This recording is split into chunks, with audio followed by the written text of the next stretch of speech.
ಅಂಬೇಡ್ಕರ್ ಸೇನೆ ನೇತೃತ್ವದಲ್ಲಿ ಬೃಹತ್ ಪ್ರತಿಭಟನೆ. ನಮಸ್ಕಾರ, ನಾನು ಮಾಧವಿ ಲಾಖೆ. ಎಂಟಿವಿ ವೀಕ್ಷಕರಿಗೆ ಸ್ವಾಗತ. ರವಿಚಂದ್ರ ಮಾದರ್ ಹತ್ಯೆ ಪ್ರಕರಣ ಸಿಬಿಐ ತನಿಖೆಗೆ ಒಪ್ಪಿಸಲು ಆಗ್ರಹ. ವಿಜಯಪುರ ಜಿಲ್ಲೆಯ ಬಸವನ ಬಾಗೇವಾಡಿ ತಾಲೂಕಿನ ಹಂಗರ್ಗಿ ಕ್ರಾಸ್ ಸಮೀಪ ನಡೆದ ದಲಿತ ಯುವಕ ರವಿಚಂದ್ರ ದೇವಪ್ಪ ಮಾದರ್ ಅವರ ಬರ್ಬರ ಹತ್ಯೆ ಪ್ರಕರಣ ಖಂಡಿಸಿ ಹಾಗೂ ಆರೋಪಿಗಳನ್ನು ಶೀಘ್ರ ಬಂಧಿಸಿ ಪ್ರಕರಣವನ್ನು ಸಿಬಿಐ ತನಿಖೆಗೆ ವಹಿಸಬೇಕೆಂದು ಒತ್ತಾಯಿಸಿ ಅಂಬೇಡ್ಕರ್ ಸೇನೆ ತಾಳಿಕೋಟೆ ತಾಲೂಕು ಘಟಕದ ನೇತೃತ್ವದಲ್ಲಿ ವಿವಿಧ ದಲಿತ ಪರ ಸಂಘಟನೆಗಳ ಪದಾಧಿಕಾರಿಗಳು ಮತ್ತು ಕಾರ್ಯಕರ್ತರು ಸೋಮವಾರ ಪಟ್ಟಣದಲ್ಲಿ ಬೃಹತ್ ಪ್ರತಿಭಟನಾ ಮೆರವಣಿಗೆ ನಡೆಸಿದರು. ಪಟ್ಟಣದ ಪ್ರಮುಖ ಬೀದಿಗಳಲ್ಲಿ ಸಾಗಿದ ಪ್ರತಿಭಟನಾ ಮೆರವಣಿಗೆಯಲ್ಲಿ ನೂರಾರು ಪ್ರತಿಭಟನಾಕಾರರು ಭಾಗವಹಿಸಿ ಹತ್ಯೆ ಪ್ರಕರಣದ ವಿರುದ್ಧ ತೀವ್ರ ಆಕ್ರೋಶ ವ್ಯಕ್ತಪಡಿಸಿದರು. ಆರೋಪಿಗಳನ್ನು ತಕ್ಷಣ ಬಂಧಿಸಬೇಕು, ನೊಂದ ಕುಟುಂಬಕ್ಕೆ ನ್ಯಾಯ ದೊರಕಿಸಬೇಕು ಹಾಗೂ ಪ್ರಕರಣವನ್ನು ಸಿಬಿಐಗೆ ವಹಿಸಬೇಕು ಎಂಬ ಘೋಷಣೆಗಳನ್ನು ಕೂಗುತ್ತಾ ಪ್ರತಿಭಟನಾಕಾರರು ಸರ್ಕಾರದ ಗಮನ ಸೆಳೆದರು.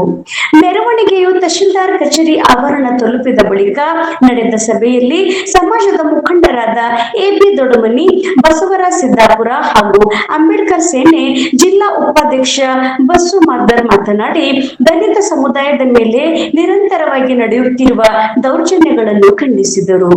ರವಿಚಂದ್ರ ಮಾದರ್ ಹತ್ಯೆ ಪ್ರಕರಣ ನೈಜ ಸತ್ಯಾಂಶ ಹೊರಬೇಕಾದರೆ ಸ್ವತಂತ್ರ ಹಾಗೂ ನಿಷ್ಪಕ್ಷಪಾತ ತನಿಖೆ ಅಗತ್ಯವಾಗಿದ್ದು, ಅದಕ್ಕಾಗಿ ಪ್ರಕರಣವನ್ನು ಸಿಬಿಐಗೆ ವಹಿಸಬೇಕು ಎಂದು ಆಗ್ರಹಿಸಿದರು. ನಂತರ ಉಪ ತಹಶೀಲ್ದಾರ್ ಅನಿಲ್ ಚೌಹಾಣ್ ಅವರ ಮೂಲಕ ಘನತೆ ವೆತ್ತ ರಾಜ್ಯಪಾಲರಿಗೆ ಮನವಿ ಪತ್ರ ಸಲ್ಲಿಸಿ ಆರೋಪಿಗಳ ವಿರುದ್ಧ ಕಠಿಣ ಕಾನೂನು ಕ್ರಮ ಜರುಗಿಸುವಂತೆ ಹಾಗೂ ಮೃತರ ಕುಟುಂಬಕ್ಕೆ ನ್ಯಾಯ ಒದಗಿಸುವಂತೆ ಒತ್ತಾಯಿಸಿದರು. ಪ್ರತಿಭಟನೆಯಲ್ಲಿ ಅಂಬೇಡ್ಕರ್ ಸೇನೆ ತಾಲೂಕಾ ಅಧ್ಯಕ್ಷ ಗೋಪಾಲ್ ಕಟ್ಟಿಮನಿ, ಅಂಬೇಡ್ಕರ್ ಧ್ವನಿ ತಾಲೂಕಾ ಅಧ್ಯಕ್ಷ ರಮೇಶ್ ದೊಡಮನಿ, ಜಾಂಬೋ ಯುವ ಸೇನೆ ತಾಲೂಕು ಅಧ್ಯಕ್ಷ ಕಾಳಪ್ಪ ಮಾದರ್, ಕರ್ನಾಟಕ ರಾಜ್ಯ ಆದಿ ಜಾಂಬೋ ಸಂಘದ ದೇವಪ್ಪ ಮಾದರ್, ಕರ್ನಾಟಕ ಮಾದಿಗ ದಂಡೋರ್ ಸಂಘದ ರಮೇಶ್ ಮಾದರ್, ದೇವಪ್ಪ ಮಾದರ್ ತುರುಗಿ, ನಿವೃತ್ತ ಶಿಕ್ಷಕ ಶೇಖಪ್ಪ ಚವನೂರ್, ಯಮನಪ್ಪ ಕೆಸರಟ್ಟಿ ಸೇರಿದಂತೆ ವಿವಿಧ ದಲಿತ ಪರ ಸಂಘಟನೆಗಳ ಪದಾಧಿಕಾರಿಗಳು, ಮುಖಂಡರು, ಯುವಕರು ಹಾಗೂ ಸಾರ್ವಜನಿಕರು ಹೆಚ್ಚಿನ ಸಂಖ್ಯೆಯಲ್ಲಿ ಭಾಗವಹಿಸಿದ್ದರು. ಸೂಕ್ತ ಪೊಲೀಸ್ ಬಂದೋಬಸ್ತ್ ಪ್ರತಿಭಟನೆ ಹಿನ್ನೆಲೆಯಲ್ಲಿ ಯಾವುದೇ ಅಹಿತಕರ ಘಟನೆಗಳು ನಡೆಯದಂತೆ ತಡೆಯಲು ಸಿಪಿಐ ಮೊಹಮ್ಮದ್ ಫಸಿಯುದ್ದೀನ್ ಅವರ ನೇತೃತ್ವದಲ್ಲಿ ಪಿಎಸ್ಐ ಜ್ಯೋತಿ ಖೋತ್ ಹಾಗೂ ಪೊಲೀಸ್ ಸಿಬ್ಬಂದಿ ಕಟ್ಟುನಿಟ್ಟಿನ ಭದ್ರತಾ ವ್ಯವಸ್ಥೆ ಕಲ್ಪಿಸಿ ಪ್ರತಿಭಟನೆಯನ್ನು ಶಾಂತಿಯುತವಾಗಿ ನಡೆಸಲು ಕ್ರಮ ಕೈಗೊಂಡಿದ್ದರು. ವರದಿ ಶ್ರೀಶೈಲ್ ಸಜ್ಜನ, ಎಂಟಿವಿ ನ್ಯೂಸ್ ಕನ್ನಡ. ನಮ್ಮ ನಡೆ ನ್ಯಾಯದ ಕಡೆ. ನಿರಂತರ ಸುದ್ದಿ ಮತ್ತು ಜಾಹೀರಾತುಗಳಿಗಾಗಿ ಎಂಟಿವಿ ಕನ್ನಡ ನ್ಯೂಸ್ ಅನ್ನು ಸಬ್ಸ್ಕ್ರೈಬ್ ಮಾಡಿ. ಧನ್ಯವಾದಗಳು.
ಸರ್ಕಾರಕ್ಕೆ ಸರ್ಕಾರ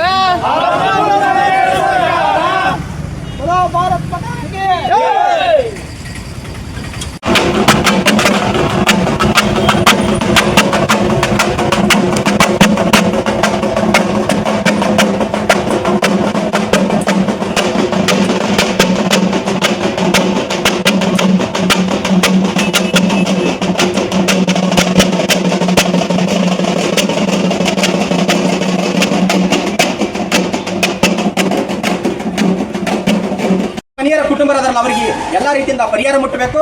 ಈಗ ಅರ್ಧ ಇಲಾಖೆಯಿಂದ ಪರಿಹಾರ ಕೊಟ್ಟಿದ್ದಾರೆ. ಮುಂದೆ ಬರ್ತಕ್ಕಂಥ ದಿನಗಳಲ್ಲಿ ಆ ಯುವಕನಿಗೆ ಕುಟುಂಬಕ್ಕೆ ಸಂಬಂಧಪಟ್ಟಂತ ಏನು ಕಾನೂನುಬದ್ಧವಾಗಿ ಏನು ಒಂದು ಪರಿಶಿಷ್ಟ ಜಾತಿಯ ಒಂದು ಕಾಯ್ದೆ ಅನುಗುಣವಾಗಿ ಏನು ಎಲ್ಲ ಸವಲತ್ತುಗಳು ಸಿಗಬೇಕು, ಅವನು ನೌಕರಿ ಸಿಗಬೇಕು. ಅವ್ನು ನೌಕರಿ ಕೊಡುವಂತ ವ್ಯವಸ್ಥೆ ಸಿಗಬೇಕು. ಇನ್ನುವರೆಗೂ ಒಂದು ಮಾಧ್ಯಮದ ಮೂಲಕ ನಾವು ಸ್ಪಷ್ಟವಾಗಿ ಹೇಳ್ತೀನಿ, ಮುದ್ದೇಬೇಳ ತಾಲೂಕಿನಲ್ಲಿ ಬಸಮ್ಮ ಚಲವದಂತ ಒಂದು ಹುಡುಗಿನ ರೇಪನ್ನು ಮಾಡಿದ್ರು. ಆ ಹುಡುಗಿಗೆ ಇನ್ನೂವರೆಗೆ ಹೊಲ ಕೊಟ್ಟಿಲ್ಲ. ಆ ಹುಡುಗಿಯಲ್ಲಿರ್ತಕ್ಕಂಥ ಎಲ್ಲ ತಂದೆ ತಾಯಿ ಬಂಧುಗಳಿಗೆ ಅವ್ರ ಕುಟುಂಬಕ್ಕೆ ಯಾವುದೇನು ನೌಕರಿ ಕೊಟ್ಟಿಲ್ಲ. ಅದಕ್ಕೆ ಉತ್ತರ ಕೊಡೋರು ಯಾರು? ಅದಕ್ಕೆ ಯಾರು ಉತ್ತರ ಕೊಡೋರು? ಸಮಾಜ ಕಲ್ಯಾಣ ಇಲಾಖೆ ಯಾರು ಉತ್ತರ ಕೊಡೋರು? ಕೇವಲ ಆರ್ಥಿಕವಾಗಿ ಬಂದು ಒಂದು 2 ದಿನ ಇದಾದ ಬಂದು ನೀವು ರೊಕ್ಕ ಕೊಡೋದು ಮುಖ್ಯ ಅಲ್ಲ. ಆ ಕುಟುಂಬಕ್ಕೆ ನೀವು ನೈತಿಕವಾಗಿ ಬೆಂಬಲ ಕೊಡಬೇಕು. ನಾವು ಅದೇ ನಿಮ್ಮ ರಕ್ಷಣೆಗಾಗಿ ಅಂತೇಳಿ ಏನ ಇಟ್ಕೊಂಡು ಮುದ್ದೆ ಬಂದಾಗ ನಾವು ಸರ್ಕಾರದಾಗ 2 ತಾಸು ಧರಣಿ ಮಾಡಿದ್ರು ಕೂಡ ಸಮಾಜ ಕಲ್ಯಾಣ ಇಲಾಖೆ ಒಬ್ಬರು ಆಯ್ದಿಲ್ಲ. ಸಮಾಜ ಕಲ್ಯಾಣ ಇಲಾಖೆ ಒಬ್ಬರು ಬಂದಿಲ್ಲ. ಅದ್ರ ಬೇಕಲ್ಲ, ಸಂವಿಧಾನಬದ್ಧವಾಗಿ ಮಾಡ್ತಕ್ಕಂಥ ಕರ್ತವ್ಯ ಏನು ನಿಮಗೆ? ಅದಕ್ಕಾಗಿ ತಾವೆಲ್ಲ ಇಲಾಖೆಗಳು ಜಾಗೃತರಾರಿ. ಅದಕ್ಕಿಂತ ಮುಂಚೆವಾಗಿ ನೀವು ಸಂವಿಧಾನಬದ್ಧವಾಗಿ ಏನು ಕರ್ತವ್ಯ ನೀಡುವಂತಹ ವ್ಯಕ್ತಿಗಳನ್ನ, ಅಧಿಕಾರಿಗಳನ್ನ ಪ್ರಾಮಾಣಿಕವಾಗಿ ಕೆಲಸ ಮಾಡುವಂತ ಜಾಗೃತಿ ನೀವೆಲ್ಲರೂ ಸಂವಿಧಾನದ ಜಾಗೃತಿ ಅಂತ ತಗೋಬೇಕು. ಸಂವಿಧಾನ ಜಾಗೃತಿ ಆಗಬೇಕು. ಸಂವಿಧಾನವನ್ನು ಓದಿದ್ರಂದ್ರೆ, ಬಾಬಾ ಸಾಹೇಬ್ ಅಂಬೇಡ್ಕರ್ ಓದಿದ್ರಂದ್ರೆ ನೀವೆಲ್ಲರೂ ಜಾಗೃತಿ ಅಂದಾಗ ಮಾತ್ರ ನಿಮಗೆಲ್ಲರೂ ಅಧಿಕಾರಿಗಳು ಮಾತು ಕೇಳ್ತಾರ.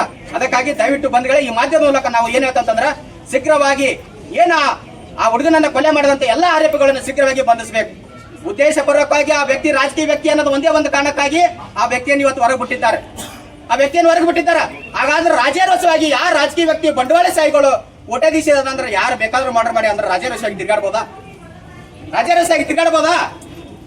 ಅಂದ್ರೆ ಇದ್ರ ಉತ್ತರ ಕೊಡೋರು ಯಾರು? ಅದೇ ಬೇಕಲ್ಲ ಈಗ ನಮಗ.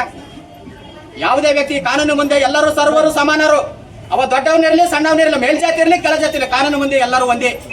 ಅಂತ ವ್ಯಕ್ತಿಗಳನ್ನು ನೀವು ಶೀಘ್ರವಾಗಿ ಬಂಧಿಸಿದ್ರಂದ್ರೆ ಅದಕ್ಕಾಗಿ ನೀವು ಈ ಮುಂದಾಗುವಂತಹ ಅನಾಹುತಗಳನ್ನ ನೀವು ತಪ್ಪಿಸಬೇಕು. ಅದಕ್ಕೆ ಸಂಬಂಧಪಟ್ಟ ಅಧಿಕಾರಿಗಳದು ಶೀಘ್ರವಾಗಿ ಕಾರ್ಯಾಚರಣೆ ಆಗ್ಬೇಕಂತ ಹೇಳಿ ಇಲ್ಲಿವರೆಗೆ ಮಾತನಾಡಲು ಕೊಟ್ಟಂತ ಅವಕಾಶಗಳನ್ನು ಹೊಂದಿಸಿ ನಾನು 2 ಮಾತು ಮುಗಿಸ್ತೀನಿ. ಜೈ ಭೀಮ್, ಜೈ ಭಾರತ್ ಅಂತ ಕೆ.ಬಿ. ದೊಡ್ಡಮನಿಯವರು ಹೇಳಿದರು ಯಾವ ವಿಷಯಕ್ಕಾಯ್ತಪ್ಪ, ಏನಾಯ್ತು, ಹೆಂಗಾಯ್ತು ಅಂತೇಳಿ. ಆದರೆ ಅವತ್ತು ಅವನ್ ರಾತ್ರಿ ಹೊಡೆದು ಮರ್ಡರ್ ಮಾಡಿರ್ತಾರ. ಮರ್ಡರ್ ಮಾಡಿ ಅವನೇನು ಬಿಗಿದ ಸ್ಥಿತಿಯಲ್ಲಿ ಅವನ್ನ ನಿಂದಿರ್ಸಿರ್ತಾರ. ಅವತ್ತು ನಾವು ಹೋಗ್ತೀವಿ ಅಲ್ಲಿ ಬೆಳಿಗ್ಗೆ 8 ಗಂಟೆ ಅಲ್ಲಿ ಓದೋತ್ನಾಗ ಅವನನ್ನು ನಾವು ನೋಡ್ತೀವಿ. ನೋಡಿ ಅಲ್ಲಿ ಅವ್ರನ್ನ ಕೇಳಿದಾಗ, ಯಾರು ಎಮ್.ಎನ್. ಮದ್ರಿ ಅವರು ತಮ್ಮನ್ನ ಅವ್ರನ್ನ ಕೇಳಿದಾಗ ಅವ್ರು ಏನು ಉತ್ತರ ಕೊಡ್ತಾರಪ್ಪ ಅಂದ್ರೆ ಅವನೇ ಊರ್ಲ ಹಾಯ್ಕೊಂಡಿರೋಣ ಅನ್ನುವಂಥ ಸ್ಥಿತಿ ಅವ್ರು ನಮ್ಗೆ ಹೇಳ್ತಾರೆ. ಆದರೆ ಅವು ಊರ್ಲ ಹಾಯ್ಕೋಬೇಕಾದಾಗ ಇವ ಏನು ಮಾಡ್ತಿದ್ದ ಅನ್ನೋ ಪ್ರಶ್ನೆ ಅಲ್ಲೆಲ್ಲ ಉದ್ಭವ ಆಗ್ತೈತಿ. ಆಮೇಲೆ ಎಮ್.ಎನ್. ಮದ್ರಿ ಅವರು ಕೂಡ ಅಲ್ಲಿಗೆ ಬರ್ತಾರೆ. ಅಂದ್ರೆ ಸೌಜನ್ಯಕ್ಕೂ ಕೂಡ, ಕನಿಷ್ಠ ಪಕ್ಷ ಸೌಜನ್ಯಕ್ಕೂ ಕೂಡ ಆ ಬಾವಡಿ ಕಡೆ ಬಂದು ನೋಡುವಂಥ ಮನಸ್ಥಿತಿ ಇಲ್ಲ ಅವರು. ಇವರೆಲ್ಲ ನಾಗರಿಕ ಸಮಾಜದಲ್ಲಿ ಯಾವ ರೀತಿಯಾಗಿ ಬದುಕ್ತಿದ್ದಾರೆ, ದುಡ್ಡು ಮಾಡಿದೀನಿ ಅನ್ನೋ ಇಷ್ಟು ಅಹಂಕಾರನೋ ಇವರಿಗೆ, ಅಥವಾ ಇವ್ರನ್ನ ಅರೆಸ್ಟ್ ಮಾಡೋದು ಇದಕ್ಕೆಲ್ಲ ನೇರ ಕಾರಣ. ಇವ್ರನ್ನ ಅರೆಸ್ಟ್ ಮಾಡೋ ಕಾರಣ ಮಾನ್ಯ DYSP ಸಾಹೇಬ್. ಯಾಕೆ ಅರೆಸ್ಟ್ ಮಾಡಲಿಲ್ಲಪ್ಪ ಅಂದ್ರೆ ಅವ್ರಿಬ್ಬರನ್ನ ಅಲ್ಲಿ ಅರೆಸ್ಟ್ ಮಾಡಿದ್ರು, ನಮ್ಮ ಎದುರಿಗೆ ಅರೆಸ್ಟ್ ಮಾಡಿದಾರ. ಆಯ್ತಪ್ಪ, ಏನು ಕಂಪ್ಲೇಂಟ್ ಕೊಡ್ತೀರಾ ಕೊಡ್ರಿ, ಅಂದ ಮೇಲೆ ನಾವು ಒಂದು FIR ಬಾರ್ ಕೊಡ್ತೀವಿ. ಆಮೇಲೆ ಅವ್ರನ್ನ ಅರೆಸ್ಟ್ ಮಾಡ್ತಾರ. ಇಬ್ಬರನ್ನ ಅರೆಸ್ಟ್ ಮಾಡ್ತಾರ, ಅವನನ್ನ ಬಿಡ್ತಾರ. ಯಾಕಂದ್ರೆ ಅವನು ರಾಜಕೀಯವಾಗಿ ಪ್ರಬಲರ ಜೊತೆಗೆ ಇರ್ತಾನ ಅನ್ನುವ ಕಾರಣಕ್ಕೋಸ್ಕರ ಅವನನ್ನು ಬಿಟ್ರು. ಅಥವಾ ಎದಕ್ ಬಿಟ್ರು? ಆದ್ರೂ ಕೂಡ ಮತ್ತೆ ನಾವು ಮುದ್ದೇಬಾಳದಲ್ಲಿ ಒಂದು ದೊಡ್ಡ ಮಟ್ಟದ ಹೋರಾಟವನ್ನು ಮಾಡ್ತೀವಿ. ಹೋರಾಟ ಮಾಡಿದಾಗೂ ಕೂಡ ಅವಾಗಲೂ ಏನು ಹೇಳ್ತಾರ, 24 ತಾಸಿನಾಗ ನಾನು ಅರೆಸ್ಟ್ ಮಾಡ್ತೀನಿ. ಇನ್ನುವರೆಗೆ 1 ವಾರ ಆದ್ರೂ ಕೂಡ ಅರೆಸ್ಟ್ ಮಾಡಂತಿಲ್ಲ. ಯಾಕ್ರಿ DYSP ಅವರೇ, ನಿಮ್ಗೆ ಏನು ಪ್ರೆಷರ್ ಇದೆ ಅಂತ ಅರ್ಥ ಆಗ್ತಾ ಇಲ್ಲ ನಾವು. ಇದಕ್ಕೆ ಮೇನ್ ಕಾರಣ ಪೊಲೀಸ್ ಇಲಾಖೆಯವರೇ. ಅಕಸ್ಮಾತ್ ಅವನನ್ನ ಅಲ್ಲಿ ಅರೆಸ್ಟ್ ಮಾಡಿ ಒಳಗೆ ತಗೊಂಡು ಕಸ್ಟಡಿಗೆ ತಗೊಂಡು ಇದು ಮಾಡಿದ್ರೆ ಅವು ಏನಂಬೋದು ಅಂತೇಳಿ ಎಲ್ಲ ತಿಳಿತಿತ್ತು. ಅವ್ರನ್ನ ಅರೆಸ್ಟ್ ಯಾಕೆ ಮಾಡ್ತಾ ಇಲ್ಲ? ಏನು ಇವ್ರಿಗೆ ಏನು ಸಮಸ್ಯೆ ಏನಾಗಿದೆ? ನೀವು ಸರ್ಕಾರದ ನೌಕರದಾರೋ ಅಥವಾ ಅವ್ರ ಮನೆಯ ಕೆಲಸದಾರೋ ಗೊತ್ತಾಗತ್ತಿಲ್ಲ ನಮಗೆ. ಒಂದು ತಿಳ್ಕೊಬೇಕು, ತಾವು ಕಾನೂನುಬದ್ಧವಾಗಿ ಕೆಲಸ ಮಾಡ್ರಿ. ಕಾನೂನುಬದ್ಧವಾಗಿ ಅವರನ್ನ ಅರೆಸ್ಟ್ ಮಾಡ್ಬೋದಿತ್ತು. ಅವ್ರಿಗೆ ಪವರ್ ಇತ್ತವತ್ತ ಅರೆಸ್ಟ್ ಅವ್ರನ್ನ ಮಾಡಾಕ. ಅವ್ರಿಗೆ ಪವರ್ ಇದ್ರು ಕೂಡ ಅರೆಸ್ಟ್ ಮಾಡಕ್ ತಯಾರಿಲ್ಲಪ್ಪ ಅಂತಂದ್ರೆ ಇವ್ರು ಎಷ್ಟರ ಮಟ್ಟಿಗೆ ರಾಜಕೀಯ ಪ್ರಭಾವಕ್ಕೆ ಒಳಗಾಗ್ಯಾರ ಅಂತೇಳಿ ನಮ್ಗೆ ಕಂಡು ಬರ್ತೈತಿ. ಅದಕ್ಕಾಗಿ ಇದು ಇನ್ನೂ ಇವತ್ತು ಏನು ಮುದ್ದೇಬೇಳ ತಾಲೂಕದಲ್ಲಿ, ಇದು ತಾಳಿಕೋಟೆ ತಾಲೂಕಿನಲ್ಲಿ ಒಂದು ಹೋರಾಟವನ್ನು ಹಮ್ಮಿಕೊಂಡಿದ್ದಾರೆ. ಇನ್ನು ಇದೇ ಒಂದು ಹೋರಾಟ ಅಲ್ಲ, ಇಡೀ ನಮ್ಮ ಜಿಲ್ಲೆಯಾದ್ಯಂತ ಎಲ್ಲಾ ತಾಲೂಕುಗಳಿಂದ ಜನ ಸೇರಿಸಿ ಮುಂದ ಮಾನ್ಯ DYSP ಸಸ್ಪೆಂಡ್ ಆಗುವವರೆಗೂ ಕೂಡ ಹೋರಾಟವನ್ನ ನಾವು ಇನ್ನು ತಕ್ಕೊಳ್ಳೋದಿಲ್ಲ. ಆ ರೀತಿಯಾದ ಒಂದು ಹೋರಾಟವನ್ನ ರೂಪಿಸಬೇಕಾಗ್ತದೆ. ದಯವಿಟ್ಟು ಇಮಿಡಿಯೇಟ್ ಆಗಿ ಅವನನ್ನ ಬಂಧಿಸಿ ಈ ಸಮಾಜದಲ್ಲಿ ಕಾನೂನು ಇದೆಯಪ್ಪ, ಕಾನೂನನ್ನ ಪಾಲಿಸ್ತಾರ ಅನ್ನುವಂತ ಈ ಸಮಾಜಕ್ಕೆ ತಾವು ತೋರಿಸ್ಬೇಕಾಗಿದೆ.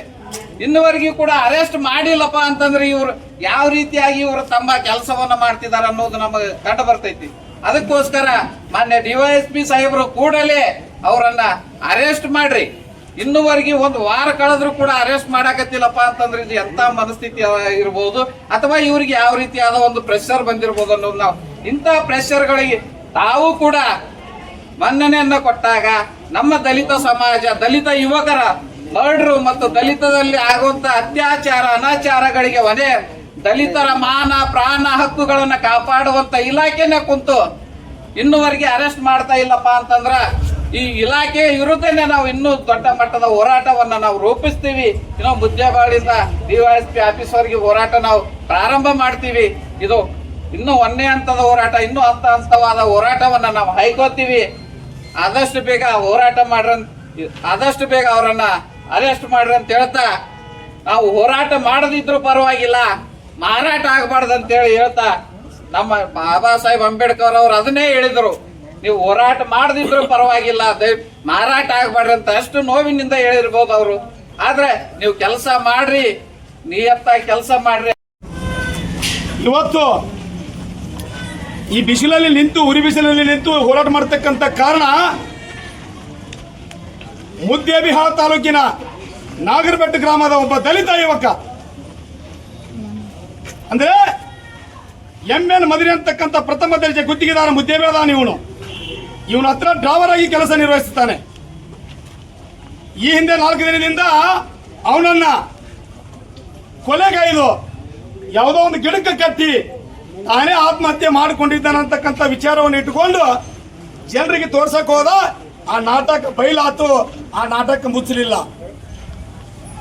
ಈ ವೇದಿಕೆಯ ಮುಖಾಂತರ, ಈ ಹೋರಾಟದ ಮುಖಾಂತರ ಮಾನ್ಯ SP ಸಾಹೇಬರಲ್ಲಿ ನಾನು ಇವತ್ತು ಕೇಳ್ತೇನೆ, FIR ಆದ ತಕ್ಷಣ, ನಾನು ಒಬ್ಬ ಮಾಜಿ SC ದೌರ್ಜನ್ಯ ಕಮಿಟಿ ಮೆಂಬರ್, FIR ಅಂದ್ರೇನು, ಇನ್ವೆಸ್ಟಿಗೇಷನ್ ಅಂದ್ರೇನು, ಚಾರ್ಜ್ ಶೀಟ್ ಅಂದ್ರೇನು, FSL ರಿಪೋರ್ಟ್ ಅಂದ್ರೇನು, ಮಾಧ್ಯಮದಲ್ಲಿ ಸ್ವಲ್ಪ ಸ್ಪಷ್ಟವಾಗಿ ಕೇಳಿದಿನ. ಸಂಬಂಧಪಟ್ಟಂತ ಇವತ್ತು DYSP ಡೈರೆಕ್ಷನ್ ಏನಾದ್ರು ಹೇಳಿದ್ರನ್ರಿ ಮೇಡಮ್ ಅಂತ ನಾವು ಸಬ್ ಇನ್ಸ್ಪೆಕ್ಟರ್ ಕೇಳಿದ್ರೆ ಅದ್ರ ಬಗ್ಗೆ ನನಗೆ ಗಾಡಿ ಇಲ್ಲ ಅಂತ ಹೇಳಿದ್ರು. ಹಾಗಿದ್ದ ಮೇಲೆ ಒಂಚೂರು ಲಕ್ಷ್ಯ ಕೊಡಿ. ಈ ಸಾವು ಅನ್ಯಾಯದ ಸಾವು, ಅನ್ಯಾಯದ ಸಾವು. ಮಾನ್ಯ DYSP ಸಾಹೇಬ್ರೆ, ಈ ಮಾತಂಗಿ ಶಾಪ ನಿನಗೂ ಕೂಡ ತಟ್ಟದಂತಕ್ಕಂಥದನ್ನ ಮರೆಯಬೇಡ. ಬಹಳ ಸ್ಪಷ್ಟವಾಗಿ ಹೇಳ್ತಾ ಇದ್ದೀನಿ ನಾನು, ಈ ಮಾತಂಗಿ ಶಾಪ ತಟ್ಟಲೇಬೇಕು. ಯಾಕಂತ ಕೇಳಿದ್ರ ನಾವು ಯಾವುದೂ ಇವತ್ತ ಅನ್ಯಾಯವಾಗಿ ಕೇಳಕತ್ತಿಲ್ಲ, ನ್ಯಾಯಯುತವಾಗಿದ್ದನ್ನು ಕೇಳಕತ್ತೇವೆ ನಾವು. ಸಮಾಜ ಕಲ್ಯಾಣ ಇಲಾಖೆಯವರು ಬರ್ತಾರೆ, CRCL ದವ್ರು ಬರ್ತಾರೆ. ಅವ್ರ ಕೆಲಸ ಅದು ಮಾಡಬೇಕಾಗಿದ್ದು ಅವ್ರ ಕರ್ತವ್ಯ ಮತ್ತು ಅವ್ರ ಜವಾಬ್ದಾರಿ. ಆದ್ರೆ ನೀನೊಬ್ಬ DYSP ಆಗಿ ಎಷ್ಟು ಮಂದಿ ಆರೋಪಿಗಳನ್ನ ಬಂಧಿಸಿದಿ, ಪ್ರಕರಣ ಯಾವ ಹಂತದಲ್ಲಿದೆ, ಸ್ವಲ್ಪ ಒಂಚೂರಾದ್ರೂ ಕೂಡ ಡೈರೆಕ್ಷನ್ ಕೊಡಬೇಕಾಗಿತ್ತು. ಯಾರಿಗೆ? ತಾಳಿಕೋಟೆ ಸಬ್ ಇನ್ಸ್ಪೆಕ್ಟರ್ ಸಾಹೇಬರಿಗೆ. ಆದ್ರೆ ಕೊಡ್ತಕ್ಕಂಥ ಕೆಲಸ ಮಾಡಲಿಲ್ಲ. ನೀನೇನ್ ಹೇಳಿದಿ ನಾನು ಮನೆಗೆ ಬಂದಾಗ ಅವತ್ತ, ಬಸವರಾಜರೇ ನೀವೆಲ್ಲ ದಲಿತ ಲೀಡರ್ಗಳಿಗೆ ಕೂತಿದ್ದೀರಾ, ಬರ್ಲಿ CBI ಬಲ್ಲಿ ತಲೆ ಕೆಡಿಸ್ಬೇಕು, ಏನು ಉತ್ತರ ಕೊಡ್ತಾನೆ ಕೊಳ್ಳಿ, ನಾನು ಮಾತಾಡ್ತಾನೆ ಹಿಡಿಯ. ಬಟ್ ಇವತ್ತಿನ ಪರಿಸ್ಥಿತಿ ನೋಡಿದ್ರೆ ನಮ್ಗೆ ಹೆಂಗಾಗ್ಯದಪ್ಪ ಅಂತ ಕೇಳಿದ್ರ, ಆಟಕ್ಕುಂಟು ಲೆಕ್ಕಕ್ಕಿಲ್ಲ, ಆಟಕ್ಕುಂಟು ಲೆಕ್ಕಕ್ಕಿಲ್ಲ ಅಂತ ಕೇಳಿದ್ರೆ ಏನಿದ್ರೆ ಅರ್ಥ, ಹೆಸರಿಗೆ ಮಾತ್ರ ಪೊಲೀಸ್ ಇಲಾಖೆ, ಹೆಸರಿಗೆ ಮಾತ್ರ ಪೊಲೀಸ್ ಇಲಾಖೆ, ನೀವು ಹಂಗ ಹೋಯ್ಕೋರಿ ನಾವು ಹಿಂಗ ಹೋಗ್ತೀವಿ ಅಂತ ಹೇಳ್ತಾರೆ ಪೊಲೀಸ್ ಇಲಾಖೆಯವರು. ಇದು ವ್ಯವಸ್ಥೆನಾ ಇದು? ಇದು ವ್ಯವಸ್ಥೆನಾ ಇದು? ಈ ಕರ್ನಾಟಕ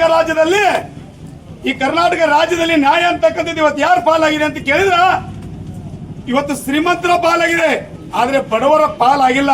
ಯಾಕಂತ ಕೇಳಿದ್ರ ಇವತ್ತು ಬಂಡವಾಳಶಾಹಿಗಳು, ಇವತ್ತು ಪೊಲೀಸ್ ಇಲಾಖೆಯವರು ಬಂಡವಾಳಶಾಹಿಗಳು ಅಂತ ನೇರವಾಗಿ ಆರೋಪ ಮಾಡ್ತಾನೆ. ಇದನ್ನ ನೀವು ಮಾಧ್ಯಮದಲ್ಲಿ ಬರ್ಕೊಳ್ಳೋದಿನ. ಯಾಕಂತ ಕೇಳಿದ್ರೆ ಮನಸ್ಸಿಗೆ ನೋವು ಆಗ್ತದೆ ನಮಗೆ. ಯಾಕೆ ಪುಣ್ಯಕ್ಕಿನ ಅಲ್ಲಿಂದ ಬರೋ ಮುಂದಾಗ ನಮ್ಮೆಲ್ಲ ವಯಸ್ಸದಂತ ಎಲ್ಲ ನಮ್ಮ ಸಮಾಜದ ಹಿರಿಯರು ಬಂದಾರೆ, ಅವ್ರಿಗೆ ಏನೋ ಪುಣ್ಯಕ್ಕೆ ಆಗಲಿಲ್ಲ.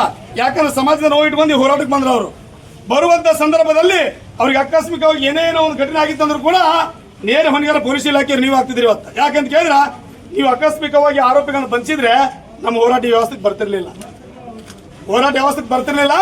ಮಾನ್ಯ SP ಸಾಹೇಬ್ರೆ ಅರ್ಥ ಮಾಡ್ಕೊಳ್ಳಿದ್ದಾವು, ಒಂದು ನ್ಯಾಯಯುತ ಸ್ಥಾನದಲ್ಲಿ ಇದ್ದಿರತ್ತವು.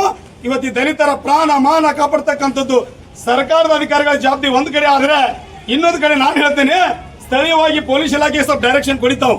ನಾವು ಮರ್ಡರ್ ಆಗಿದ ಬಗ್ಗೆ ಎಲ್ಲ ಕೇಳಕ್ ಹೋಗಲ್ಲ. ಯಾಕಂದ್ರೆ ನಿಮ್ ಡಿಪಾರ್ಟ್ಮೆಂಟ್ ಅಲ್ಲಿ ಕೆಲವೊಂದು ಎಕ್ಸ್ಪೆಕ್ಟೇಷನ್ ನಿಮ್ಗೆ ಗೊತ್ತಿರುತ್ತೆ, ಅದು ನ್ಯಾಯ ನಿಬದ್ಧತೆ ಏನು ಅಂತಕ್ಕಂಥದ್ದು ನಾವೆಲ್ಲ ಕೇಳಿಲ್ಲ. ಜಸ್ಟ್ ಫಾರ್ ಏನ್ ಕೇಳಿವಿ, ಎಷ್ಟು ಮಂದಿ ಅರೆಸ್ಟ್ ಮಾಡಿದ್ರಿ, ಪ್ರಕರಣ ಯಾವ ಹಂತದಲ್ಲಿದೆ, ಆರೋಪಿಗಳು ಇಲ್ಲಿ ಆಡಾಡ್ತಾನೆ ಮೇಷ ಅನ್ಸ್ಕೊಂಡ ಏನಂತ ನಾನು ಇನ್ನೊಬ್ರು ಫೋನ್ ಮಾಡಿದ್ರು. ಸರ್ ಏನ್ ಮಾಡಿದ್ರಿ, ಮೇಧಾವಿ ಅಸೆಂಬ್ಲಿ ಇಲ್ಲಿ ಆಡಾಡ್ತಾನ, ಅವ್ನು ಕನಿಷ್ಠ ಪಕ್ಷ ಕರೆದು ವಿಚಾರಣೆ ಮಾಡಿದ್ರಿ ಪೊಲೀಸ್ ಇಲಾಖೆ ಅಂತ ಕೇಳಿದ್ರು. ಇದು ಬಂಡತನ, ಇದು ಲಜ್ಜೆಗೆಟ್ಟತನ ಸರ್ಕಾರ, ಇದು ಲಜ್ಜೆಗೆಟ್ಟ ಅಧಿಕಾರಿಗಳು ಅಂತ ಹೇಳ್ತೀನಿ ನಾನು ನೇರವಾಗಿ ಇದು ಮಾಧ್ಯಮದ ಮುಖಾಂತರ. ಬಂಧುಗಳೇ, ನಾವು ಇಲ್ಲಿವರೆಗಿನ 4-5 ದಿನ ಇವತ್ತ ಸಹನೆ ಕಳ್ಕೊಂಡು ಸುಮ್ ಕೂತಿದ್ದೇವೆ. ದಯವಿಟ್ಟು ಪೊಲೀಸ್ ಇಲಾಖೆಯವರೇ, ನಮ್ಮ ದಲಿತರ ಸಹನವನ್ನ ತಾಳ್ಮೆ ನೀವು ಯಾವತ್ತುವನ್ನ ನಾವು ಪರೀಕ್ಷೆ ಮಾಡಬೇಡಿ.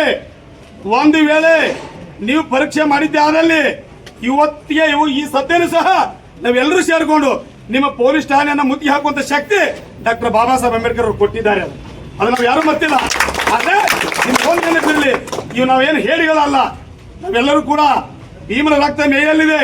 ಆದ್ರೆ ನೀವು ಮಾಡ್ತಕ್ಕಂಥ ಡೊಂಗಿತನಕ್ಕೆ ಇಡೀ ದೇಶವೇ ತಲೆತಗ್ಗಿಸ್ತದೆ ಇವತ್ತು ವ್ಯವಸ್ಥೆ. ಆದ್ರೆ ಇದಕ್ಕೆ ಸಂಬಂಧಪಟ್ಟಂತ CPS ಅವರು ಕೂಡ ಇಲ್ಲಿ ಬಂದಿದ್ದಾರೆ. ಅವರು ಕೂಡ ಏನ್ ಮಾಹಿತಿ ಕೊಡ್ತಾರೆ ನೋಡೋಣ. ಯಾಕಂದ್ರೆ ನಾನು ಅಲ್ಲಿ ಅವನ್ ಸರ್ಕಲ್ ಬಂದ್ ಮಾಡ್ಬಿಟ್ರೆ ಮಾಹಿತಿ ಕೊಡ್ತಾರೆ ಅಂತ ಮಾಡಿದ್ದೆ ನಾನು. ಮತ್ತೆಲ್ಲ ನಮ್ಮ ಹೋರಾಟಗಾರ ಏನಂದ್ರೆ ಬೇಡ ಸರ್ ಬರ್ತಾರೆ ನಡೀರಿ ಅಂತಂದ್ರು. ಯಾಕೆ ತಾಳ್ಮೆ ಪರೀಕ್ಷೆ? ದಯಮಾಡಿ CPS ಅವರು ಕೂಡ ತಾವು ಬರ್ಬೇಕಿಲ್ಲ ವೇದಿಕೆ ಹತ್ರ. ನಾವು ಅಂಬೇಡ್ಕರ್ ಸರ್ಕಾರದಲ್ಲಿ ಸುಮಾರು ಸುದೀರ್ಘವಾಗಿ 3 ಗಂಟೆಗಳ ಕಾಲ ರಸ್ತೆ ರೋಕ ಮಾಡಿದಂತ ಸಂದರ್ಭದಲ್ಲಿ ತಾವು ಕೂಡ ಏನ್ ಹೇಳಿದ್ರಿ, ಇಲ್ಲ ಡಿವೈಸ್ ಮಾರ್ಗದರ್ಶನ ಬಹಳ ಅತ್ಯವಶ್ಯದ. ಅವ್ರು ಏನಂದಿದ್ದಾರೆ, ಎದ್ ಬಿಡ್ರಿ, ಅದೇನು 2 ಡೇಸ್ ಟೈಮ್ ಕೊಟ್ಟಿದ್ದಾರೆ, ಅರೆಸ್ಟ್ ಮಾಡ್ತಾರಂತ ನಾವೇನು ಹೇಳಿದ್ರಿ, ಸರಿ ಬಿಡು ಅಂತ ಹೇಳಿದೆ. ಅದಾಗಿಯೂ ಕೂಡ ನನ್ನ ಇವತ್ತು ಒಂದು ಹೋರಾಟ ಏನಂತ ಕೇಳಿದ್ರೆ, ಕೇವಲ ನಾವು ಇವತ್ತು ಒದರಾಡಿ ಚೀರಾಟಿ ಮಾಡಿ ಹೋಗೋದಲ್ಲ, ಇವತ್ತು ಮಾಧ್ಯಮದವರು ಕೂಡ ಇವತ್ತು ಎಲ್ಲಿದ್ದಾರೆ, ಆ ಹೋರಾಟದ ಹಾದಿ ಎಲ್ಲಿಗೆ ಬಂತು ಅಂತಕ್ಕಂಥದಕ್ಕಿಂತ ಮುಂಚಿತವಾಗಿ ಆರೋಪಿಗಳ ಪರಿಸ್ಥಿತಿ ಎಲ್ಲಿಗೆ ಬಂದಿದೆ ನನಗಷ್ಟೇ ಮಾಹಿತಿ ಕೊಡಿ. ಎಲ್ಲ ಇಲಾಖೆಗೆ ಮಾಹಿತಿ ಕೊಡಬೇಡಿ. ಯಾಕಂತ ಕೇಳಿದ್ರೆ ಕೆಲವು ಸಸ್ಪೆನ್ಸ್ ಇರುತ್ತೆ, ನಮಗೂ ಗೊತ್ತಿದೆ ಅದು. ಯಾಕಂದ್ರೆ ಇನ್ವೆಸ್ಟಿಗೇಷನ್ ಆಫೀಸರ್ ಏನ್ ಮಾಡ್ತಾರೆ ಅವ್ರಿಗೆ ಗೊತ್ತಿರುತ್ತಾ. ಕನಿಷ್ಠ ಪಕ್ಷ 7 ಮಂದಿ ಆರೋಪಿ ಒಳಗ ಎಷ್ಟು ಮಂದಿ ತಾವು ಬಂಚಿದ್ರಿ, ಇನ್ನುಳಿದಂತ ಆರೋಪಿಗಳು ಎಲ್ಲಿದ್ದಾರೆ, ಏನಾಗಿದೆ ಅಂತಕ್ಕಂಥ ಬಗ್ಗೆ ನಮ್ಗೆ ಕ್ಲಾರಿಫಿಕೇಶನ್ ಕೊಡ್ಬೇಕು. ಎಲ್ರಿಗೂ ನಮಸ್ಕಾರ. ಈಗಾಗಲೇ ನಿನ್ನೆ ಮೀಟಿಂಗ್ ಮಾಡಿದಾಗ ಇವತ್ತಿನ ಪ್ರತಿಭಟನೆ ಹಮ್ಮಿಕೊಂಡಂಥವ್ರಿಗೆ ನಿನ್ನೆ ಏನೇನು ರೂಪರೇಷೆ ಅಂತ ಅವರಿಂದಾನೇ ಕೇಳಿದ್ದೀವಿ, ಏನೇನಂತಲೂ ನಮ್ಮಿಂದನೇ ಹೇಳಿದ್ದೀವಿ. ಈಗ ಬಸವರಾಜ್ ಅವರು ಕೇಳಿದಂಗೆ ಕೇಸಿನ ಹಂತ ಈಗಾಗಲೇ ಕೇಸು DCRಗೆ ಮೊನ್ನೆ ಟ್ರಾನ್ಸ್ಫರ್ ಆಗಿದೆ.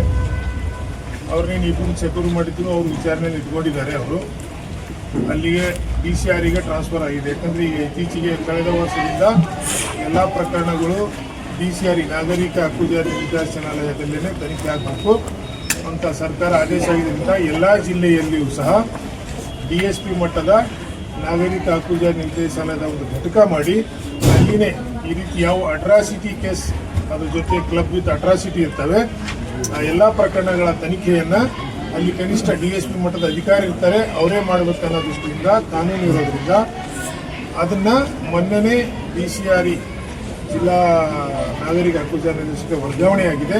ಅದರ ಇದು ತನಿಖೆ ಅಂತ ತಗೊಂಡು ಸಂಬಂಧಪಟ್ಟ DCRಯ DSP ಸಾಹೇಬರು ಮತ್ತು ಅವ್ರ ಸ್ಟಾಫು ಮತ್ತು SP ಸಾಹೇಬರು ಮೊನ್ನೆ ಬಂದು ನೊಂದವರ ಅಂದರೆ ರವಿಚಂದ್ರ ಅವರ ಮನೆಗೆ ಭೇಟಿ ಕೊಟ್ಟು ಅದರ ಏನೇನು ಆಗುವುಗಳ ಬಗ್ಗೆ ಮಾಹಿತಿ ತಗೊಂಡು ಚುರುಕಾಗಿ ಅವರು ಪ್ರಾರಂಭ ಮಾಡಿದ್ದಾರೆ. ಇವತ್ತು ಬೆಳಗ್ಗೆನೂ ಹೇಳಿದಾಗ ಪ್ರಾಮಾಣಿಕವಾಗಿ ಮಾಡ್ತಾ ಇದ್ವಿ, ನಾವು ಇದನ್ನ ಯಾವ ಕಾರಣಕ್ಕೂ ಇಲ್ಲಿ ಮಲಾಜಿ ಇಲ್ಲ, ಇದನ್ನು ಮಾಡ್ತೀವಿ ಅಂತ ಹೇಳಿದ್ದಾರೆ.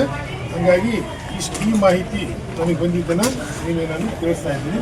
ಈಗೇನಿದ್ರು DCR ಅವರೇ ನಮ್ಮ SP ಸಾಹೇಬರು ಅತಿ ಹೆಚ್ಚಿನ ಮುತುವರ್ಜಿ ವಹಿಸಿ ಅದನ್ನು ಪ್ರಾಮಾಣಿಕವಾಗಿ ಬೆಳಗ್ಗೆ ಮಾತಾಡ್ದಾಗ ಹೇಳಿದರು, ಪ್ರಾಮಾಣಿಕವಾಗಿ ನಾವು ಏನೇನಿದೆ ನಮ್ಮದೇನು ನಮ್ಮಿಂದ ಲೋಕಲ್ ಪೊಲೀಸ್ ಅಂದರೆ ಇಲ್ಲಿ ಬಸವನ ಬಾಗೇವಾಡಿದು ಏನೇನಿತ್ತು ಅದನ್ನೆಲ್ಲ ಮಾಡಲಿಕ್ಕೂ ನಾನು ಸೂಚನೆ ಕೊಟ್ಟಿದ್ದೀನಿ. ಏನು ತನಿಖೆಗೆ ಅವ್ರು ಮಾಡ್ತಾ ಇದ್ದಾರೆ ಅದಕ್ಕೆ ನಮ್ಮೆಲ್ಲ ಸಹಕಾರ ಇದೆ. ಅತಿ ಪ್ರಾಮಾಣಿಕತೆ ಮಾಡಿ ನೊಂದವರಿಗೆ ನ್ಯಾಯ ಕೊಡಿಸೋ ನಿಟ್ಟಿನಲ್ಲಿ ನಾಳೆ ಹೇಳಿದ್ದೀನಿ. ಆನಂತರ ನಾಳೆ ಅವರು ನೊಂದವರ ಮನೆಗೆ ನಾಳೆ ಭೇಟಿ ಕೊಡ್ತಾ ಇದ್ದಾರೆ. ತಾವು ಯಾರಾದರೂ ಮುಖಂಡರು ಬಂದು ನಿಮ್ಮ ಏನು ಉಳಿದಿದ್ದೇನಿದ್ರೆ ಸಾಹೇಬ್ರ ಮೂಲಕ ನೀವು ತಿಳ್ಕೊಬೋದು. ಹಾಗಾಗಿ ಅಷ್ಟು ಹೇಳ್ತಾ ಇವತ್ತೇ ನಿನ್ನೆ ನೀವು ತಾವೆಲ್ಲ ಏನು ಬಂದು ಶಾಂತಿಯುತವಾಗಿ ಆಚರಣೆ ಇದು ಮಾಡ್ತೀವಿ, ಪ್ರತಿಭಟನೆ ಮಾಡಿ ತಾಲೂಕು ದಂಡಾಧಿಕಾರಿಗೆ ನಾವು ಮನವಿ ಪತ್ರ ಕೊಡ್ತೀವಿ ನಿನ್ನೆಲ್ಲ ಹೇಳಿದ್ರಿ. ಅದೇ ರೀತಿ ಶಾಂತಿಯುತವಾಗಿ ಇಲ್ಲಿವರೆಗೆ ಬಂದಿದ್ದೀರಿ. ಇನ್ನು ಇಲ್ಲಿಗೆ ಮನವಿ ಪತ್ರ ಕೊಟ್ಟು ತಾವು ಮುಕ್ತಾಯ ಮಾಡಿ ಅಂತ ನಿಮ್ಮಲ್ಲಿ ಮತ್ತೊಮ್ಮೆ ಒಂದು ನಿಮಿಷ ಬಾಲು ಮಾಧ್ಯಮದವರು ತಾವು ಕೇಳಿಸ್ಕೊಂಡ್ರಿ ಮಾನ್ಯ CPS ಅವರು ಏನು ಹೇಳಿದ್ರು ಅಂತಕ್ಕಂಥ ವಿಚಾರವನ್ನು. ಎಂದು ಮರ್ಡರ್ ಆಗಿದೆ, ಇನ್ನೂ ಇನ್ವೆಸ್ಟಿಗೇಷನ್ ಮಾಡಿ ಬೇಡ ಅಂತ ಹೇಳಕತ್ತಿಲ್ಲ. ಆದರೆ ಇನ್ನು ಉಳಿದಂಥ ಆರೋಪಿಗಳನ್ನು ಅತಿ ಶೀಘ್ರವಾಗಿ ಅವ್ರು ಬೆನ್ನು ಹತ್ತಿ ಅವ್ರನ್ನ ತಂದು ಬೂಟ್ಲೆ ಹೊಡೆದು ಒಳಗೆ ಸ್ಟೇಷನ್ದಾಗ ಕುಂದಿರಿಸಿ ಬಾಯಿ ಬಿಡಿಸಿದ್ರೆ ಬಾಯಿ ಬಿಟ್ಟೇ ಬಿಡ್ತಾರೆ. ಆ ಕೆಲಸ ನಾನು ಮಾಡಂತ ಪೊಲೀಸ್ ಡಿಪಾರ್ಟ್ಮೆಂಟಿಗೆ ಹೇಳ್ಬೇಕು. ನಾವು ಅಂದ್ರೆ ಲೀಡರ್ಗಳಿದ್ದವ್ರು ಹೇಳ್ಬೇಕು. ಇದು ಲಚ್ಚಿಗೆಟ್ಟಿತನ. ಅದಕ್ಕೆ ನಾನು ಹೇಳ್ತಾ ಇದ್ದೇನೆ ಮಾಧ್ಯಮದರ ಮುಖಾಂತರ, ಇನ್ನು ಕೇವಲ 4 ದಿವಸ ನಿಮ್ಗೆ ಕಾಲಾವಕಾಶ ಇದೆ. ಮಾನ್ಯ DYSP ಸಾಹೇಬ್ರೆ ಅರ್ಥ ಮಾಡ್ಕೊಳ್ಳಿ. ಇಲ್ಲದೆ ಹೋದಲ್ಲಿ ಅವ್ರನ್ನ ಅತಿ ಶೀಘ್ರವಾಗಿ ಬಂಧಿಸದೆ ಹೋದಲ್ಲಿ ಇವತ್ತು ಕೇವಲ ತಾಲೂಕೋಟಿ ಅಲ್ಲ, ಇನ್ಕ್ಲೂಡಿಂಗ್ ಮುದ್ದೇಬಿಹಾಳ್, ತಾಲೂಕೋಟಿ, ಇನ್ನು ಬರ್ತಕ್ಕಂಥ ಎಲ್ಲ ತಾಲೂಕದ ಇಡೀ ದಲಿತ ಬಾಂಧವ ಸಮಾಜದ ಮುಖಂಡರು ಎಲ್ಲರೂ ಸೇರಿಕೊಂಡು ಸಂಬಂಧಪಟ್ಟಂತ DYSP ಇಲಾಖೆಗೆ ಬಸವನ ಬಾಗೇವಾಡಿ ಇಲಾಖೆಯವರಿಗೆ ನಾವೆಲ್ಲರೂ ಕೂಡ ಮುತ್ತಿಗೆ ಹಾಕಿ ಹಾಕ್ತೇವೆ ಅಂತಕ್ಕಂಥದನ್ನ ಮಾಧ್ಯಮದ ಮುಖಾಂತರ ಬಹಳ ಸ್ಪಷ್ಟವಾಗಿರುತ್ತೆ ನಾ ಈ ವಿಚಾರವನ್ನು. ಇದರಲ್ಲಿ ಮುಲಾಜಿಲ್ಲ. ಈ ಕತಿ ನಾವು ಕೇಳಿ ಕೇಳಿ ಬೇಸರ ಹೋಗ್ಬಿಟ್ಟಿದೆ ನಮಗೆ. ಈ ಕತಿ ಏನು ಹೇಳೋದು, ಅತಿ ಶೀಘ್ರವಾಗಿ ಬಂಧಿಸ್ತೇವೆ, ಮಾಡ್ತೇವೆ. ಯಾವನೋ ಒಬ್ಬ ತುಡುಗಾತು ಅಂತ ಇಷ್ಟ ಅಂದ್ಬಿಟ್ಟು ಸಾಕು, ಅವ್ನ ಗಪ್ಪನ ಹಿಡ್ತಂದು ಒಳಗೆ ಕುಂದಿಸ್ತಾ ಇದ್ರು ಪೊಲೀಸ್ ಇಲಾಖೆಯವರು. ಆದ್ರೆ ಇವತ್ತು ಇಡೀ ರಾಜ್ಯವೇ ಇವತ್ತು ಇಡೀ ದೇಶವೇ ತಲೆ ತೆಗಿಸ್ತಕ್ಕಂಥ ಒಂದು ಘಟನೆಯನ್ನ ನೋಡಿದ್ರೆ ಆರೋಪಿಗಳನ್ನ, ಮೇಧಾವಿ ಆರೋಪಿಗಳನ್ನ ಕೇವಲ ಮನೆ ಸುಟ್ಟೋದನ್ನೇ ಹೇಳೋದು ಕತಿ. ಇಬ್ಬರು ತಂದೇವ್ರಿ, ವಿಚಾರಣೆ ಮಾಡಕತ್ತೇವ್ರಿ, ನಡೆದದ್ರಿ, ಏನ್ ಹರಿಕತ್ತಿನ ಇದು? ಈ ಕತಿ ಕೇಳುವಂತ ಅವಶ್ಯಕತೆ ನಮಗಿಲ್ಲ. ಇನ್ನೇನೇ ಇದ್ರು ಕೂಡ ರಕ್ತಪಾತದ ಹೋರಾಟವನ್ನ ಮಾಡ್ತೇವೆ ಅಂತಕ್ಕಂಥದ್ದನ್ನ ಮಾಧ್ಯಮ ಮುಖಾಂತರ ಬಹಳ ಸ್ಪಷ್ಟವಾಗಿ ಹೇಳ್ತಾ ಇದ್ದಾರೆ. ಎಲ್ಲ ಮುಖಂಡರು ಹೇಳಿದ್ದಾರೆ. ಮತ್ತು ಈಗಾಗಲೇ ಒಂದು ವಾರ ಆಗ್ಬಿಟ್ಟು ಈ ಘಟನೆ ಆಗಿ ಅಲ್ಲಿ ಕೂತವ್ರು, ಯಾಕಂದ್ರೆ ಅದ್ರ ಬಗ್ಗೆ ಅಲ್ಲಿಂದ ಹೋಗಿ ಬಂದಂಥವ್ರು ಅದರ ಬಗ್ಗೆ ಎಲ್ಲ ಹೇಳ್ಯಾರ. ನಾವು ತಾಳೆಕೋಟೆಯನ್ನು ಬೇರೆ ಅಲ್ಲ, ಮುದ್ದೆ ಭಾಗ ಬೇರೆ ಅಲ್ಲ. ಇಲ್ಲಿ ಈಗ ನಮ್ಮ ಹೋರಾಟ ಏನಿದ್ರು ಇಲ್ಲಿ ವ್ಯವಸ್ಥೆ ಬಲಾಢ್ಯರು ಏನು ಬೇಕಾದರೂ ಮಾಡ್ಬೋದಾ ಅಂತಕ್ಕಂಥ ಪ್ರಶ್ನೆ ಈಗ ಇಲ್ಲಿ ಎಲ್ಲರಿಗೂ ಕಾಡ್ತದ. ಉದ್ದೇಶ ನಾವು ಹೋರಾಟ ಮಾಡ್ಬೇಕಾದ್ರೆ ನಾವು ನಿನ್ನಿಲಿಂತ್ರ ಸಾಹೇಬರು ನಮಗೆ ಕಾನೂನು ಅದ್ರ ಬಗ್ಗೆ ಭಾಳ ಹೇಳಿದ್ರು ನಮ್ಗೆ. ಅವು ಇದು ಅಥವಾ ಇದು ಅಥವಾ ಅವ್ನಿವ್ರಿಗೆ ಇವತ್ತಿನ ಈಗ ಅವ್ರು ಇಂಥದ್ದು ಮಾಡ್ಯಾರ ಅಂದ್ರೆ ಅವ್ರಿಗೆ ಏನು ಕಾನೂನು ಈಗ ಆರಾಮ್ ತಿರುಗಾಡ್ತಾರೆ ಅವರು. ನಾವು ಬರೀ ಒಂದು ಪ್ರತಿಭಟನೆ ಮಾಡ್ಬೇಕಾದ್ರೆ ಅಲ್ಲಿ ತೊಂದರೆ ಆಗ್ತಾ, ಇವ್ರು ತೊಂದರೆ ಆಗ್ತಾ, ಅದು ಕಾನೂನು ಬಾಹಿರ ಆಗುತ್ತಾ, ಇದು ಕಾನೂನು ಬಾಹಿರ ಆಗುತ್ತಾ.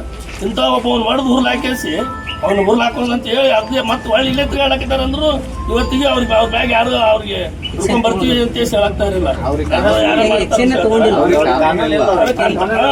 ಕಾನೂನು ಸಂಬಂಧ ಇಲ್ವಾ? ಅದಕ್ಕೆ ನಾವು ಕೂಡ ಈಗ ನಮ್ಮ ಹೋರಾಟಗಾರರು ಆಲ್ರೆಡಿ ಏನ್ ಮಾಡ್ಬೇಕು, ಮುಂದೆ ಏನ್ ಮಾಡ್ತೀವಿ ಅಂತ ಹೇಳ್ಯಾರ. ಅದಕ್ಕೆ ತಕ್ಷಣ ಈಗಾಗಲೇ ಒಂದು ವಾರ ಕಳೆದು ಹೋಗ್ಯದ. ಮೊದಲು ಅವ್ರನ್ನ ಅರೆಸ್ಟ್ ಮಾಡುವಂತ ಕೆಲಸ ಮಾಡ್ಬೇಕು. ಇನ್ವೆಸ್ಟಿಗೇಷನ್ ಅವ್ರು ಅರೆಸ್ಟ್ ಮಾಡಿದ್ಮೇಲೆ ಎಲ್ಲ ಇನ್ಕ್ವೈರಿ ಚಾಲು ಆಗ್ತದೆ. ಅವ್ರು ಸತ್ಯ ಹೊರಗೆ ಬಿಡ್ತಾರೆ. ಅವ್ರು ಅರೆಸ್ಟ್ ಮಾಡಲಾರ್ದೆ ಇನ್ಕ್ವೈರಿ ಆಗಲ್ಲ. ಅದು ನಮ್ಮ ತಿಳ್ಕೊಂಡೆ ಆದರೂ ತಮ್ಮ ಪೊಲೀಸ್ ಇಲಾಖೆ ತಮ್ಮ ಇದ್ರೊಳಗೆ ಎನ್ಕ್ವೈರಿ ಮಾಡಬೇಕು. ಮತ್ತು ಅವ್ರಿಗೆ ಇವತ್ತು ಏನು ಅವ್ರ ಕುಟುಂಬಕ್ಕೆ ಈಗಾಗಲೇ ಅವರು ಸಮಾಜ ಕಲ್ಯಾಣ ಇಲಾಖೆಯವರು ಒಬ್ಬರು ಲೀಡ್ರ್ ಫೋನ್ ಹಚ್ಚಿದ ಮ್ಯಾಗ ಬರ್ತಾರೆ ಅಲ್ಲಿ. ಇವತ್ತು ರವಿಚಂದ್ರ ಮಾದಲ್ಲಿ ತೀರ್ಕೊಂಡ್ ಬರ್ರಿ ಅಂತ ಹೇಳ್ಬೇಕು ಒಬ್ರು ಲೀಡ್ರ್ ಅವ್ರಿಗೆ, ತಾಲೂಕು ಅಧಿಕಾರಿಗೆ, ಜಿಲ್ಲಾಧಿಕಾರಿಗೆ. ಆಮೇಲೆ ನೋಡಕ್ ಬರ್ತಾರೆ. ಮತ್ತು ನೀವೇನು ಲೀಡ್ರ್ ಹೇಳ್ದಂಗೆ ನೌಕರಿ ಮಾಡಕ್ಕಿಂತ ನೀವ್ಯಾಕೆ ಇಲಾಖೆ, ನಿಮ್ಗೆ ಯಾಕೆ ಕಾರ್, ನಿಮ್ಗೆ ಯಾಕೆ ಗಾಡಿ ಅಂತ ಕೇಳ್ಬೇಕಾಗ್ತಿದ್ವಿ ಎಲ್ಲರ ಮುಖಾಂತರ, ಹೋರಾಟಗಾರರ ಮುಖಾಂತರ. ಅದಕ್ಕೆ ಇನ್ನೂ ಮುಂದಿನ ಹೋರಾಟಗಳದಾವ. ಮತ್ತು ಈಗಾಗಲೇ ಹೇಳಾಗಿ ಈ ಯಾರು ನಮ್ಮ ಮುದ್ದೆಭಾಗದವರು, ನಮ್ಮ ಎಲ್ಲ ಸಮುದಾಯದ ಹಿರಿಯರು, ಎಲ್ಲ ಸಂಘಟನೆಯವರು ಬಂದು ಈ ಹೋರಾಟಕ್ಕೆ ಬೆಂಬಲ ಸೂಚಿತಕ್ಕಾಗಿ ನಮ್ಮ ತಾಳೆಕೋಟೆ ನಮ್ಮೆಲ್ಲ ಸಂಘಟಕರ ಪರವಾಗಿ ಎಲ್ಲರಿಗೂ ಅಭಿನಂದನೆಗಳನ್ನು ಹೇಳ್ತಾ ನನ್ನ ಮಾತು ವಿರಾಮ ಹೇಳ್ತೇನೆ. ಜೈ ಭೀಮ್. ಈಗ ನಮ್ಮ ಮನವಿಯನ್ನು ಓದಿ ಹೋಗ್ಬೇಕಂತ